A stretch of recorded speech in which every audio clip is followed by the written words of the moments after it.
What is the perfect time for couples to mate? Okay, fine, good question అండి. So ఇంతకు ముందు మేమంతా ఏం చేసేవాళ్ళము అంటే ఫర్టైల్ పీరియడ్ అని ఒకటి డిఫైన్ చేసి, ఈ ఫర్టైల్ పీరియడ్ అంటే ఏంటి అంటే అండం రిలీజ్ అయ్యే టైం.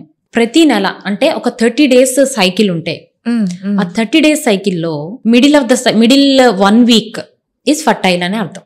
ఓకే, కానీ we are not machines. Yes. So 30 days అంటే 30 daysకే అందరికీ రావాలని ఏం లేదు. కొంతమందికి 45 days సైకిల్ ఉంటుంది, కొంతమందికి 28 days సైకిల్ ఉంటుంది, కొంతమందికి 2 months సైకిల్ ఉంటుంది, 21 days కూడా ఉంటాయి ma'am. 21 to 45 days is normal cycle. ఈ 21 to 45 days అనేది ఫిక్స్డ్ గా ఏం లేదు, చాలా తక్కువ మందికి ఫిక్స్డ్ సైకిల్స్ ఉంటాయి. సో ఇలాంటప్పుడు పాత పద్ధతి ప్రకారం ఫర్టైల్ విండో ఒక 10 days, మిడిల్ 10 days, 30 days సైకిల్లో ఫస్ట్ 10 days, లాస్ట్ 10 days వదిలేస్తే మిడిల్ 10 days, దాంట్లో కూడా minimum of 3 to 4 days fertile period ఉంటుంది.